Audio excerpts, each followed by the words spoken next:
அடுத்த ரெசிபி எள்ளடை எப்படி செய்யலான்றதை பார்க்கலாங்க. இந்த ரெசிபி செய்கிறதுக்கு வீட்டில் அரைச்ச மாவில் 2 கப் மாவு எடுத்துருக்கிறேன். பச்சரிசி மாவில் ஏற்கனவே பொட்டுக்கடலை ஜவ்வரிசியெல்லாம் வறுத்து அரைச்சி தான் மிக்ஸ் பண்ணியிருக்கிறேங்க. அதுலேருந்து 2 டம்ளர் மாவு எடுத்துருக்கிறேன். கடலைப்பருப்பு 2 டேபிள் ஸ்பூனு 2 மணி நேரம் ஊற வச்சு எடுத்து வச்சுருக்கிறேங்க. வெள்ளை எள்ளு 2 ஸ்பூன் எடுத்துருக்குறேங்க. இப்போ எள்ளடை செய்ய ஸ்டார்ட் பண்ணிக்கலாங்க. எடுத்து வச்சிருக்கிற பச்சரிசி மாவில் ஊற வச்ச கடலைப்பருப்பை சேர்த்துக்கிறேன். அடுத்து எள்ளு சேர்த்துக்கிறேன். 1/4 டீஸ்பூன் பெருங்காயத்தூள், இந்த ரெசிபிக்கு தேவையான உப்பு, இதில் கலருக்காண்டி ஒரு பிஞ்ச் மஞ்சள் தூள் சேர்த்துக்கிறேங்க. இதை ஒரு தடவை மிக்ஸ் பண்ணி விட்டுக்கலாம். இப்போ தண்ணி சேர்த்துக்கிட்டு இதை சப்பாத்தி மாவு பக்குவத்துக்கு பிணைஞ்சு எடுத்துக்கலாங்க.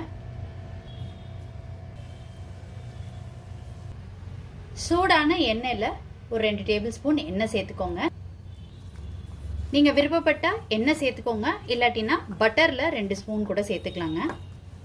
இந்த மாவை மிக்ஸ் பண்ணுறதுக்கு நீங்கள் தண்ணிக்கு பதிலாக தேங்காய் பால் சேர்க்குறதுனாலும் சேர்த்துக்கலாங்க. டேஸ்ட் வந்து ரொம்ப சூப்பராக இருக்கும். இப்போ மாவு நல்லா ரெடி ஆயிடுச்சு. இந்த மாதிரி பக்குவத்துக்கு மாவை பிணைஞ்சு எடுத்து வச்சுக்கோங்க. இப்போ சின்ன சின்ன உருண்டைகளாக உருட்டிக்கலாங்க.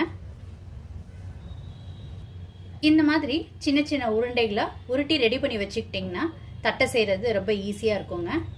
இப்போ ஒரு பட்டர் பேப்பர் எடுத்துக்கிட்டு இருக்கேங்க. அதில் வந்து எண்ணெய் தடவியிருக்கேன். எண்ணெய் தடவிட்டு அதில் உருட்டின உருண்டைகளை எடுத்து வச்சுருக்கிறேங்க.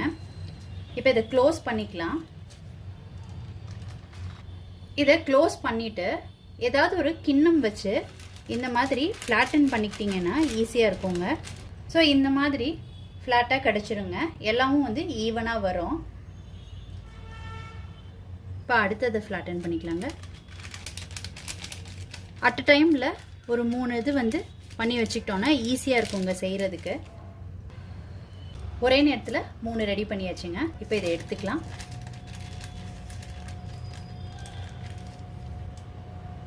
இப்போ இந்த மாதிரி எல்லாமே ரெடி பண்ணி எடுத்துக்கலாங்க. ஃப்ரை பண்ணுறதுக்கு ஈஸியாக இருக்கும். எள்ளடையை ஃப்ரை பண்ணி எடுத்துக்கலாம்.